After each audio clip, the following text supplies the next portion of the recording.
بسم اللہ الرحمن الرحیم۔ سال دنیا میں ہونے والے ایسی انتخابی معرکے جو پوری دنیا کے لیے اہم ہے۔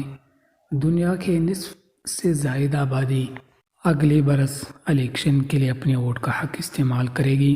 پاکستان میں 8 فروری 2024 میں الیکشن کے انعقاد کا اعلان ہو چکا ہے اور آئندہ برس امریکہ، بھارت اور روس سمیت دنیا کے تقریباً 30 ممالک میں عام انتخابات ہونا ہے۔ اس اعتبار سے دنیا کے نصف سے زائد آبادی اگلے برس الیکشن کے لیے اپنے ووٹ کا حق استعمال کرے گی۔ اگلے سال ہونے والے انتخابات نہ صرف ان ممالک کے لیے اہمیت کے حامل ہیں بلکہ ان میں سے بعض ممالک کے الیکشن کے نتائج کو عالمی سیاست کے لیے بھی اہم قرار دیا جا رہا ہے۔ سیاسی مبصرین کی نظریں آئندہ برس ہونے والے کے انتخابات پر جمی ہے۔ امریکہ 5 نومبر 2024 کو کروڑوں امریکی رائے دہندگان فیصلہ کریں گے کہ صدر جو بائیڈن اپنے عہدے پر برقرار رہے گا یا ان کی جگہ کسی اور صدر کا انتخاب ہوگا۔ خبر رساں ادارے AFP کے مطابق امریکہ کے صدارتی الیکشن کے لیے ہونے والی مہم میں غلط معلومات کا پھیلاؤ یا ڈس انفارمیشن ایک اہم مسئلہ رہے گا۔ گزشتہ انتخابات کے نتائج کے اعلان کے بعد سابق صدر ڈونلڈ ٹرمپ کے حامیوں نے کیپٹل ہل پر دعویٰ بول دیا تھا۔ اس واقعے کو بھی انتخابی عمل سے متعلق غلط معلومات کے پھیلاؤ کا نتیجہ قرار دیا جاتا ہے۔ اگرچہ سابق صدر ٹرمپ کو مختلف فوجداری مقدمات کا سامنا ہے، تاہم وہ ریپبلکن پارٹی میں صدارتی نامزدگی حاصل کرنے کے لیے مضبوط ترین امیدوار سمجھے جا رہے ہیں۔ پوٹن کی نظر آئندہ 6 برس پر۔ ولادیمیر پوٹن گزشتہ 23 برس سے روس میں حکمران ہیں۔ سوویت یونین کے انہدام کے بعد روس کے صدر بننے والے بورس یلتسن سے انہیں 1999 میں اقتدار منتقل ہوا تھا۔ امکان ظاہر کیا جا رہا ہے وہ آئندہ برس مارچ میں ہونے والے صدارتی الیکشن لڑیں گے۔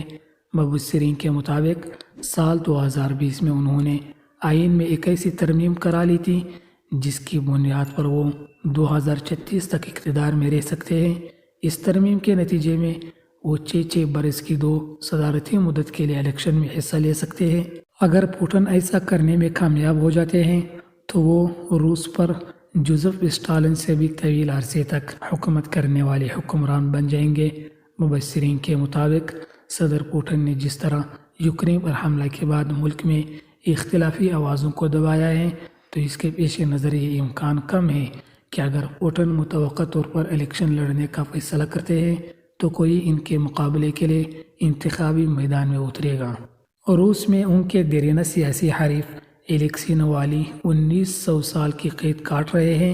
یہ یوکرین جنگ میں حصہ لینے والے قوم پرست بلاگر اگور گرنکن کو انتخابات میں صدر پوٹن کا ممکنہ حریف سمجھا جا رہا تھا اور انہوں نے الیکشن میں حصہ لینے کا ارادہ بھی ظاہر کیا تھا، تاہم انہیں غیر معینہ مدت تک قید کر دیا گیا ہے۔ بھارت میں مودی کا پاور پلے۔ آئندہ برس بھارت کے لگ بھگ 1 ارب رائے دہندگان اپریل اور مئی کے دوران جاری رہنے والے قومی انتخابات میں اپنے ووٹ کا استعمال کرے گی۔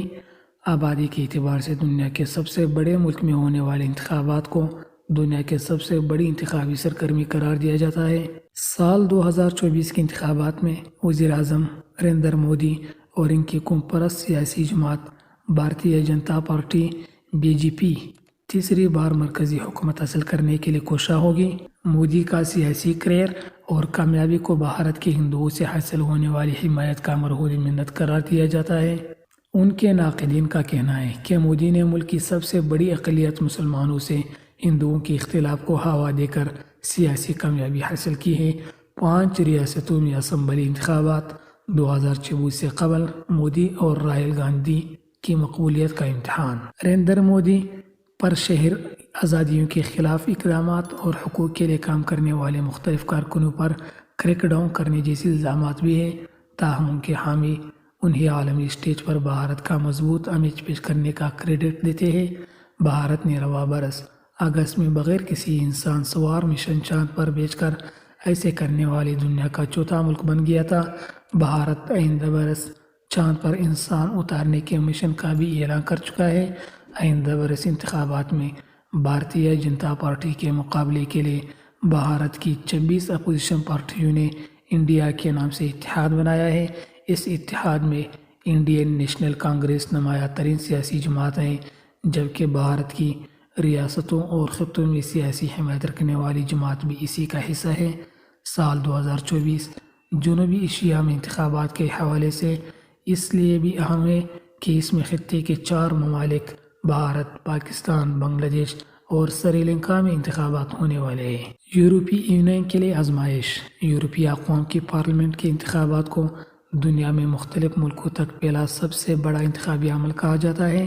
آئندہ برس جون میں یورپی یونین میں شامل 27 ممالک کے تقریباً 40 کروڑ رائے دہندگان یورپی پارلیمنٹ کے 720 ارکان کا انتخاب کریں گے۔ منتخب ہونے والے نمائندے خطے کے ان ممالک میں موبائل فون رومنگ کے چارجز سے لے کر آن لائن ڈیٹا کی رازداری یا پرائیویسی سے متعلق کئی اہم امور کے بارے میں پالیسی سازی کرتے ہیں۔